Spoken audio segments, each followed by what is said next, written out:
Assalamualaikum warahmatullahi wabarakatuh. Waalaikumsalam. Wah, selamat datang kembali di acara Bincang Sehat Islami bersama Dr. Yahne hanya di channel Assalam TV ID. Nah, pada hari ini kita mau membahas sesuatu yang spesial karena ini membahas mengenai kapan dan pola tidur yang seperti apa sih yang baik yang harus dilakukan untuk balita, anak, dan juga orang tua. Nih, Miss Tina juga sudah ada sedikit nih pertanyaan-pertanyaan dari orang tua dan juga sahabat Assalam semua mengenai pola tidur dan juga mengenai dampak positif dan negatif dari pola tidur yang baik dan pola tidur yang kurang baik. Baik, tanpa berlama-lama lagi, saya akan menyapa terlebih dahulu Dr. Yahne. Assalamualaikum Dr. Yahne. Waalaikumsalam warahmatullahi wabarakatuh, Miss Tina. Apa kabarnya, Dok? Alhamdulillah, luar biasa. Allahu Akbar. Alhamdulillah. Gimana semalam tidurnya nyenyak? Alhamdulillah. Nyenyak walaupun kurang sedikit, paling tidak 7 jam sudah atau 6 jam lah untuk usia dokter ya. Siap. Udah dilakukan gitu. Oke deh, udah di-spill sedikit ternyata minimal tidur itu berapa jam? Kita langsung cari tahu jawabannya bersama Dr. Yahne. Baik, Dok. Iya. Ini judulnya adalah kualitas tidur sehat pada bayi, anak, dan orang tua. Memangnya kualitas tidur sehat itu seperti apa sih, Dok? Iya, sebelum kita membahas tentang kualitas, mungkin kita bahas definisi dulu ya. Baik, Oke, Dokter. ya.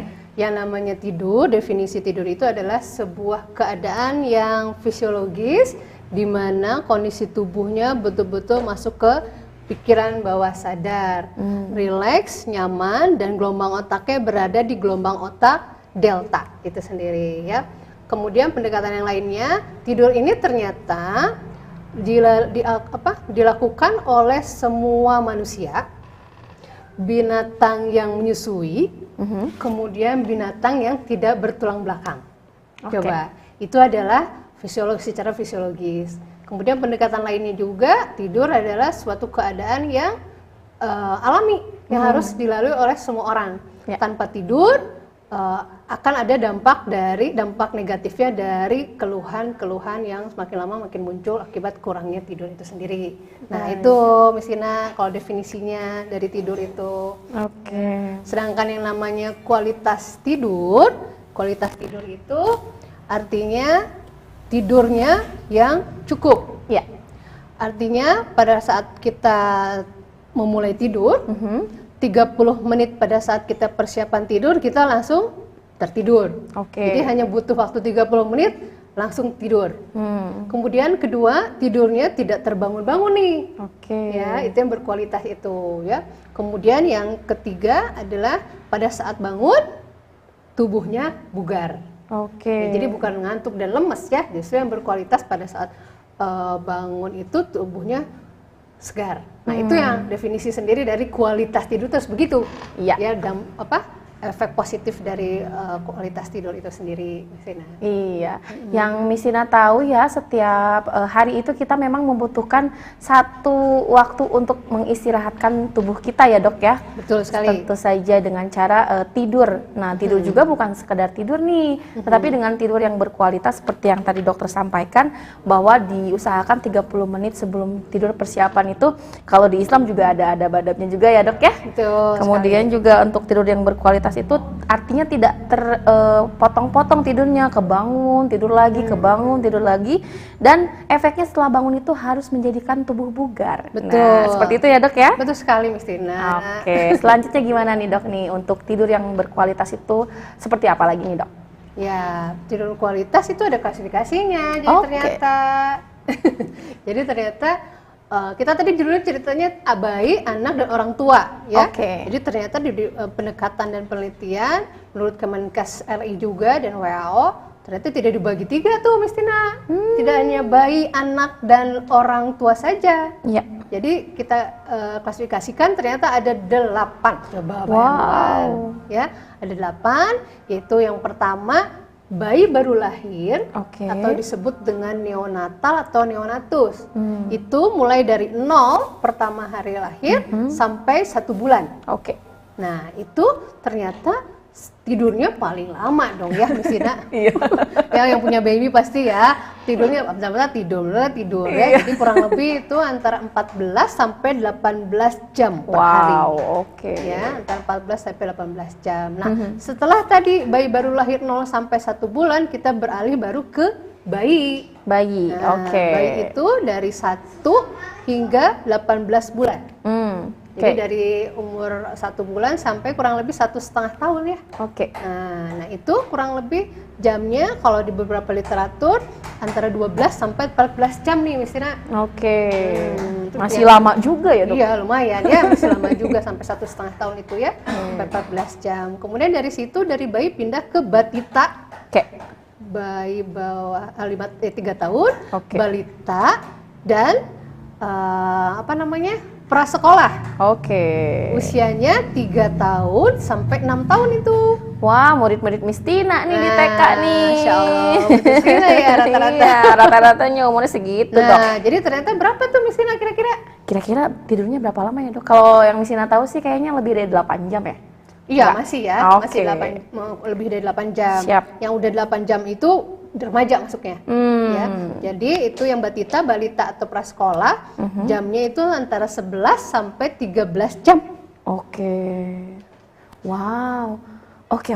Jadi apa kabar ya kalau misalnya ada anak yang memang suka ikut orang tuanya tidurnya larut gitu ya, Dok ya? Berarti dia tidak memenuhi kualitas tidur yang baik ya, Dok ya? Iya. Wah, harus hati-hati kalau begitu. Iya, harus didengarkan terus percakapan kita, nanti kita bahaskan ya. Iya, gimana nih dampak negatifnya kalau kurang tidur? Iya. Penting banget. Yuk, lanjut Penting lagi, banget. Dok. Gimana, Yuk, Dok? lanjut lagi. Tadi udah apa? Yang ke-1 Bayi neonata, baru lahir. bayi, kemudian batita, balita, dan prasekolah itu masuknya ketiga ya. Betul. Nah, keempat baru anak. Oke. Yang namanya anak itu adalah usia 6 sampai 12 tahun, Miss Tina. Oke. Nah, ini yang namanya anak itu tidurnya harus 10 jam bulat, tidak ada kurang dan lebih. Nanti ada ceritanya kenapa sih gitu ya. Nah, ini anak itu 6 sampai 12 jam itu tidurnya 10 jam. 10 jam ya, Dok ya? Ini yang namanya anak. Sedangkan selanjutnya kategori kelima yaitu remaja. Oke. Remaja berarti setelah 12 tahun sampai 18 tahun itu. Nah. Itu masih masuk remaja. Ya. Nah, itu tidurnya antara 8 sampai 9 jam. Oke. Kemudian setelah tadi remaja kita masuk ke dewasa muda. Nah, Miss Tina nih dewasa muda nih. iya deh, saya juga deh. pengennya ya. Coba kita lihat rentang umurnya berapa sampai berapa nih, Dok? Apa masih Iya, masuk atau Masya enggak Allah, nih? Masya Allah ya. Tadi kita udah remaja sampai 18 tahun ya. Berarti dewasa muda antara 18 sampai 40 tahun. Ah, masih, Dok. Let's begin 40 ya. Yeah, let's begin at 40 katanya. Oke ya. Jadi sampai 40 tahun itu masuknya ke dewasa muda. Oke. Nah, tidurnya berarti sudah di 7 sampai 8 jam. 7 sampai 8 jam ya, Dok ya. 7 sampai 8 jam. Kalau kelebihan gimana nih dampaknya? Nah. Nanti sama dokter jelasin ya. Jelasin pastinya ya, kalau kelebihan namanya duksek gitu. Iya, aduh. Segala tidur. Itu dewasa muda. Ya. Sekarang dewasa tua. Oh, dewasa tua, siap. Nah, dewasa tua itu usia di atas 40 tahun hingga usia 55 tahun. Oke, Ya, itu siap. maksudnya dewasa tua. Nah, itu tidurnya 7 jam. 7 Jadi jam. tidak ada rentang 7 jam ya dewasa tua. Jadi berarti 40 sampai 60 sampai 55 tahun itu 7 jam sudah cukup. Jadi kalau kita tidur jam 10, jam 5 bangun sudah cukup ya. Kalau jam 9 kan 8 jam artinya ya. Kelebihan malah ya, Dok Nah, ya. kelebihan. Ya, jadi 7 jam sudah cukup ya. Siap. Kemudian setelah dewasa tua, nah baru kita masuk ke orang tua atau Oke, lansia ya.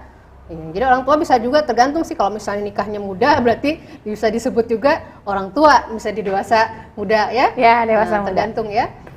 Nah, itu orang tua itu atau lansia itu disebut lansia di atas 55 tahun. Sampai tak terhingga. 55 tahun sampai lebih dari 60 tahun. Kalau di pastinya, Indonesia harapan hidupnya sampai berapa tahun sih, Dok, biasanya? Nah, itu juga. Jadi pada saat mereka bisa mempertahankan pola tidur di minimal 7 jam, itu akan meningkatkan kualitas tidur kita sampai 65 tahun. Oke, Ya. wah. Insya Rahasianya Allah, cuma ya. tidur yang cukup. Oke. Jadi ada 8 klasifikasi ya, kategori ya. Oke. Christina ya. Wow, Oke. ini sesuai dengan rentang usia dari baru lahir sampai menuju senja gitu ya dok ya. Ya, Dan betul. memang ada ternyata di awal itu sampai membutuhkan 18 jam dan yang terakhir di lansia itu hanya cukup 7 jam saja ya dok ya. 6 jam. Oh 6 jam saja untuk 6 jam, tidur. ya. Wah, nah dok, ini untuk rentangnya nih. Nah, Miss Tina boleh tanya nggak, sebenarnya manfaat tidur berkualitas tadi itu kan yang 3 ya. Adakah lagi manfaat yang lain dari tidur berkualitas dok? Oke, manfaatnya yang pertama yang pasti kalau anak-anak tidak cukup pada bayi, tidurnya tidak cukup pada bayi, dia akan perkembangan otaknya tidak maksimal. Ya, kemudian membuat tubuh juga tidak bertumbuh kembang dengan baik. Kalau tadi ya tidak cukup tidur pada bayi itu tadi ya 1 sampai 18 bulan. Iya. Nah, jadi otomatis perkembangan otak dan membuat tubuh tidak berkembang dengan baik dan tidak normal. Nah, jadi itu manfaatnya harus dijaga. Kemudian kedua, tidur cukup pada usia anak kurang dari 6 tahun, termasuk tidur siang ya. Nah, kadang anak-anaknya nggak mau tidur siang. Justru tidur siang itu akan membantu anak tumbuh kembang dengan baik. Malah ya, tidur siang itu bagus ya dok ya? Bagus ya, jadi sesempatnya anak tidurkan ya siang itu. Jadi ternyata dengan tidur siang membuat anak tumbuh kembang yang proporsional. Oke. Ya, tumbuh kembang tinggi dan berat badannya akan proporsional. Ya, seperti itu. Kemudian manfaat lainnya, nah ini yang utama dari tidur itu, yang pertama dia akan mengeluarkan senyawa kimia dari otak yang disebut dengan melatonin. Ya, melatonin ini atau melatonin adalah senyawa kimia yang dikeluarkan pada saat kita tidurnya deep sleep. Deep sleep. Oke. Ya, tidur yang nyenyak, tidur yang mudah dan tidak terbangun-bangun. Ya, nah ini ciri khasnya kenapa melatonin ini pada saat melatonin itu cukup, dia akan keluar kurang lebih sebesar kacang polong, misalnya. Oke, Ya. senyawanya itu Senyawanya itu makin maksimal itu adalah sebesar kacang polong itu sendiri. Nah, manfaatnya apa? Menjadi kita rileks, ya, damai, tenang pikiran kita, betul? Dan bangunnya otomatis menjadi bugar dong ya. ya. Iya. Seperti itu. Oke. Kemudian keempat manfaat lainnya apa? Nah, ini terutama. Jadi kalau misalnya sering bawa anak-anak begadang, ya, ikut nonton bola, main games, ya, Main games ya biasanya kalau sekarang ya. betul. Dia tidak akan mengeluarkan growth hormone. Jadi growth hormone ini adalah hormon untuk pertumbuhan. Oke. Hormon untuk menambahkan ukuran dari otak, betul? Oke. Dari otot, tuh, dari perpanjangan tulang, Iya. dan organ-organ di dalamnya, jantung, kemudian hati, liver, ya, paru-paru, seperti itu. Iya. Ya, jadi coba bisa bandingkan beberapa penelitian, terutama di Jepang itu melakukan penelitian mereka yang begadang, anak di bawah begadang, tumbuh kembangnya kecil, tidak tinggi, ya, Iya. kemudian gampang sakit juga, Iya. ya, kemudian di sekolah lebih tantrum. Karena dia kurang tidur. Tidur, ya. Nah, itu 4 manfaat utama, Christina. Oke. Boleh dok, tadi ya sudah disampaikan berarti ada 4 manfaat utama dari tidur dan ini jangan sampai terskip ya. Harus selalu dijaga nih untuk kualitas tidur anak kita gitu ya dok ya. Ya, betul Nah sekali. tadi kan kita membicarakan anak-anak nih kualitas tidurnya. Kalau kualitas tidur untuk orang dewasa gitu ya, seperti apa? Karena kan kita tuh kadang dengan pekerjaan kita yang lumayan banyak ya, kadang kita suka mengabaikan untuk beristirahat dan tidur dengan cukup gitu. Kadang juga jadinya gelisah, ketika tidur tidak pulas dan ketika bangun tidak bugar gitu. Tidak bugar. Iya. Sebenarnya manfaat tidur cukup untuk orang dewasa itu seperti apa sih dok? Dan dampak negatifnya kalau kurang tidur itu seperti apa sih dok? Ya, masya Allah pertanyaannya ya luar biasa misalnya ya. Ya, jadi kita termasuk orang tua ya. Saya juga orang tua. Orang tua. Kemudian dampak negatifnya bagaimana jika kurang tidur kan seperti itu. Iya. Paling tidak untuk usia tadi kita kembali lagi ada orang tua yang sudah menjadi orang tua di usia remaja, ya, antara tadi berapa? 12 sampai 18, ada juga yang 16 tahun sudah menikah, jadi orang tua, ya. 18 tahun menikah gitu, seperti itu. Nah, jika pola tidur itu kurang dari 7 sampai 8 jam, maka ada beberapa penelitian akan mengakibatkan kita stres. Stres, oke. Stres itu dibagi dua, ada stres dan distress. Waduh, apa nih dok nih? Nah, kalau stres adalah stres yang normal, bisa kita tangani. Oke. Contoh misalnya, saya mau ngantar anak sekolah nih, macet di jalan, itu masih stres. Oke. Tapi kalau distress begitu macet, dia teriak-teriak, tidak dilanjutkan mengantarkan anaknya, dia diam di tempat dan kebingungan. Nah itu udah distress. Jadi stresnya udah menganggap dia berat. Nah itu distress itu biasanya orang-orang yang tadi tidurnya kurang dari 7 jam. Iya. Ya seperti itu. Kemudian dari stres itu apa? Nah, cenderung jika dari usia tadi ya, remaja tadi sampai dewasa muda, pola tidurnya kurang dari 7 jam tadi, maka beresiko akan datang, dia beresiko untuk depresi. Wah, seram juga ya dok ya? Ya. Oke. Depresi apa? Salah satu cirinya ada cenderung untuk menyakiti diri, ada cenderung untuk ada keinginan untuk meninggalkan tugas dan kewajiban. Ya. Procrastination itu ya dok ya, nanti dulu deh, nanti aja gitu nanti ya aja, dok nanti ya. aja. Aduh. Dan yang paling dahsyat juga seperti itu, mengakibatkan tadi melatonin berkurang, akibatnya akan muncul gejala insomnia. Oke, siap. Ya, tidur yang kurang berkualitas, Iya. sulit tidur insomnia. Sulit itu tidur ya. untuk dewasa ya, seperti itu Miss Ina. Oke. Wah, ternyata banyak sekali ya efek negatifnya ketika kita sudah dewasa dan waktu tidurnya itu dipangkas. Jadi setelah pola makan yang baik gitu ya, pola pikir yang baik, ini juga pola tidur juga mesti baik juga nih sahabat Asalam dan juga semua yang ada di rumah yang sedang menonton juga ya. Betul. Ini ada beberapa pertanyaan nih dok. Tadi kan kita sudah membahas mengenai definisi tidur, kemudian ada klasifikasi pola tidur beserta umur-umurnya dan jam atau durasi waktu tidurnya, kemudian manfaat tidur yang berkualitas dan juga dampak yang diakibatkan jika tidurnya itu tidak berkualitas. Nah, ada yang mau nanya nih, langsung ke Miss Tina nanyanya. Masya Allah. Ada tidak sih dok kegiatan yang mempengaruhi kualitas tidur kita? Oke. Gimana dok? Ada nggak dok? Jawabannya tentunya ada dong ya. Oke. Apa contohnya? Jadi pada saat kita ingin mendapatkan kualitas tidur yang sesuai dengan jamnya, yang pertama sebelum tidur kita harus jauhkan aktivitas atau kegiatan yang berhubungan dengan barang elektronik. Gadget ya.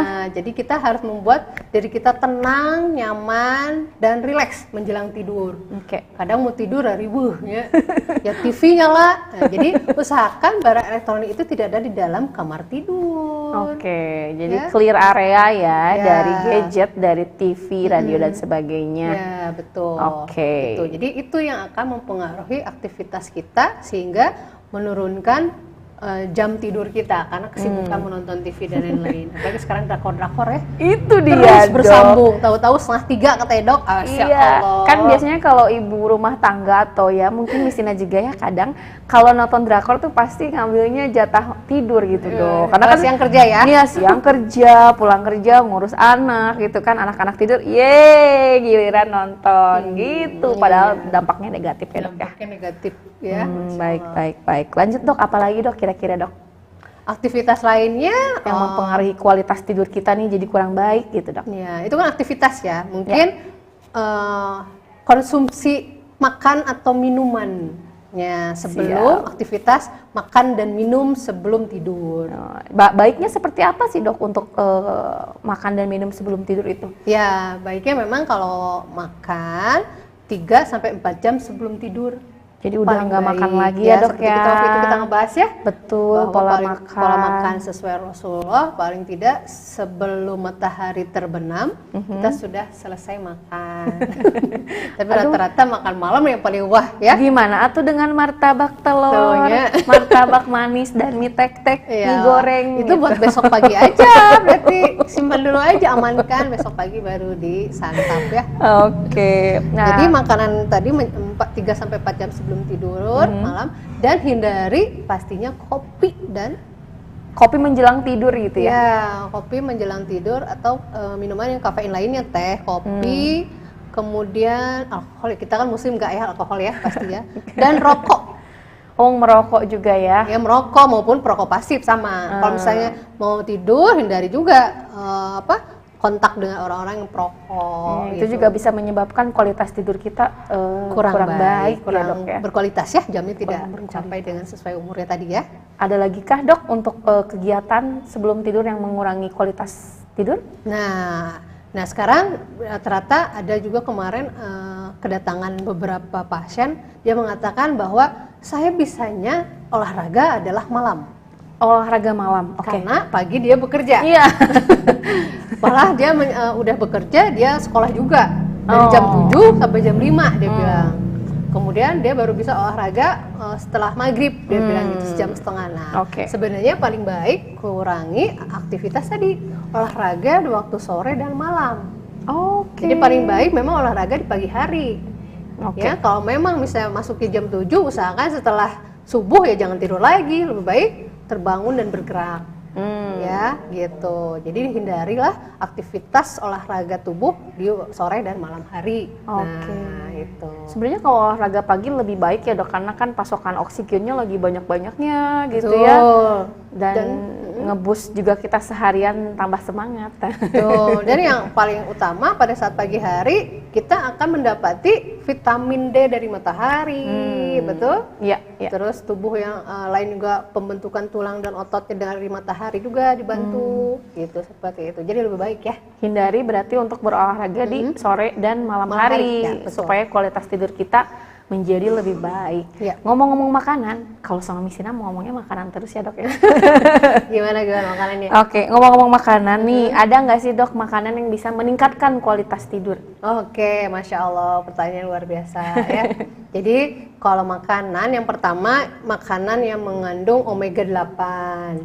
Ya, contohnya kacang-kacangan, buah zaitun, ya, itu akan mempengaruhi pola kualitas tidur kita lebih baik. Kemudian apalagi selain itu adalah makanan yang mengandung endorfin sehat. Jadi tidur kita lebih lelap. Apa contohnya? Coklat, ya. Tapi kan nanti tambah gendut, Dok. Coklatnya bukan coklat batangan gitu. Coklatnya jadi, yang ini ya. Kalau memang batangan gue yang dark coklat gitu ya. Itu. Siap. Itu seperti itu. Kemudian apalagi kalau mau mengkonsumsi tea, carilah tea yang mengandung chamomile. Jadi sebenarnya bukan tea ya, ini bukan teh ya. Chamomile itu adalah bunga. Nah, jadi carilah chamomile tea. Jadi itu membuat kualitas tidur lebih baik lagi ya. Atau sekarang juga banyak dijual-jual suplemen melatonin. Iya, Dok. Sekarang tidak dihasilkan tubuh sendiri dari ini gitu dari ya. itu. Bentuknya apa sih, Dok? Kapsul. Jadi memang dia sintetis ya. Jadi memang paling bagus adalah kita hormon alami senyawa dari otak kita sendiri. Tapi kalau memang tidak memungkinkan aktivitas padat dan lain-lain, apalagi mereka yang bekerja shift malam, ya mereka wanita-wanita hebat kerja di ini juga itu akan mempengaruhi. Mungkin bisa dibantu dengan suplemen tadi yang mengandung melatonin gitu. Supaya tidurnya juga lebih berkualitas. Betul. Terus makanan lainnya adalah ikan biasanya. Ya. Ikan tuh makanan sehat banget ya, Dok, sebenarnya. Betul, ikan sehat sekali ya karena tidak ada kolesterol juga ya. Dia mengandung omega 3. Iya loh, kandungannya itu betul-betul memang memberikan dampak yang positif banget untuk tubuh kita. Jadi jangan ragu untuk mengkonsumsi ikan setiap hari kalau bisa. Iya. Tapi digoreng kalau bisa ya. Kenapa? Jangan digoreng. Jangan digoreng, dikukus ya, Dok ya. Dipepes ya, ditim boleh gitu, ya. Tapi dikasih bumbu-bumbu yang seger gitu ya, biar lebih semangat makannya. Lanjut nih, Dok. Tadi kan sudah makanan yang bisa meningkatkan kualitas tidur. Nah, ini aku mau balik lagi ke masalah anak-anak nih, balita ya. Oke. Anak-anak tuh tadi kan kata dokter bagusnya itu tidur siang, kalau bisa dikasih jeda untuk tidur siang, istirahat dulu gitu ya dok ya. Misina mau tanya, durasinya itu berapa lama untuk tidur siang minimal? Terus kalaupun misalnya anak tidak tidur siang, itu dampaknya seperti apa sih dok? Ya, Masya Allah, bagus ya Sina. Jadi di kategori tadi, di klasifikasi tadi, bahwa yang namanya balita dan prasekolah itu usia 3-6 tahun memang dianjurkan untuk tidur antara 11 sampai 13 jam. Ya. Nah, kira-kira dapat nggak kalau anak-anak segitu tidur 13 jam? Ya. Jadi 13 jam itu total dengan tidur siang. Oke. Jadi kalau misalnya tidur malamnya dia dapatkan 11 jam, nah berarti siangnya bisa diambil 2 jam di waktu siang. Ya. Jadi mominya harus jago ngitung. tadi malam nih tidurnya berapa jam gitu. Oh, berarti siangnya tidurnya berapa jam gitu. Tapi tetap siang itu tidurnya minimal lakukan sebanyak hanya 20 sampai 30 menit. Oh, itu minimal ya, 20 sampai 30 menit. Ya, sedangkan maksimalnya sesuai dengan tadi ya, antara 11 sampai 13 jam itu digabungkan tidur malam dan tidur siang. Iya. Gitu, kurang lebih. Kalau yang dari Misina baca sih, kalau di Jepang itu sebelum anak masuk ke sekolah itu dia harus diberitahu kepada ibu gurunya berapa lama tidur di malam harinya. Oke. Karena itu berpengaruh nanti ketika aktivitas mereka di sekolah juga sih dok. Betul sekali, betul. Iya, itu bagus sih sepertinya ya dok ya. Kita udah harus mulai mengetahui dan aware gitu ya untuk menghitung apakah tidur anak kita sudah cukup sesuai umurnya atau belum, karena itu akan mempengaruhi kegiatan atau nanti perkembangan anak selama seharian itu ya dok ya, berpengaruh juga. Ada yang sampai tantrum gitu kan dok ya kalau kurang tidur. Kalau Misina sih biasanya suka ada anak yang ketiduran di kelas biasanya kalau kurang tidur. Jadi benar-benar ini untuk sahabat Asalam, ayah bunda di rumah, pastikan untuk memberikan atau menghitung jumlah jam tidur anak ya. Kalau kurang bisa tidur siang ya. Kalau ayah bundanya ikut tidur siang gimana nih dok? Boleh nggak sih kalau orang dewasa ikut tidur gitu, tidur siang? Iya, ini tidur siang itu hanya untuk anak balita dan prasekolah ternyata. Jadi kalau dewasa kayaknya dihindari untuk tidur siang gitu ya? Ya, dan anak bisa, anak 6 sampai 12 tahun bisa. Tidur siang ya? Tidur siang ya. Jadi kalau dewasa tidak wajib ya, tapi kalau anak lebih diwajibkan gitu ya. Sip. Jadi kalau untuk dewasa mungkin tidur malam aja ya, tetapi harus dicek jamnya, harus sesuai dengan minimal jam yang harus kita capai setiap harinya, gitu ya. Nah ini dia, tadi ngobrolin mengenai orang dewasa, sekarang misalnya mau tanya nih, ada kan tuh biasanya obrolan di pagi-pagi, saya nggak bisa tidur, katanya kebangun-kebangun gitu ya, 10 menit tidur, langsung kebangun lagi, kayak gitu. Nah, menurut kesehatan juga, apakah baik tuh dok tidur yang seperti itu? Oke ya, bagus sekali pertanyaannya, tapi kita kembali ke definisi dari kualitas. Oke. Yang namanya tadi kualitas tidur adalah tidur yang tidak terbangun. Artinya kalau yang mengatakan bahwa saya terbangun berkali-kali, artinya tidak berkualitas. Ya, jadi seperti itu.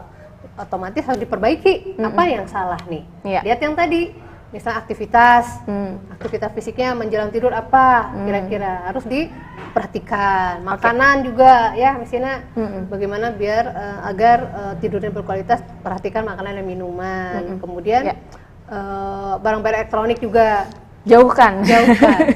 Kalau memang di kamarnya sudah terlanjur ada TV, ya jam tidur ya matikan tetap ya, seperti itu. Ya mungkin seperti itu misalnya. Iya. Pertanyaan terakhir sih dari Mistina. Oke, silakan. Kalau misalnya nih udah terlanjur, terus kita tidurnya itu ternyata gelisah semalaman gitu ya.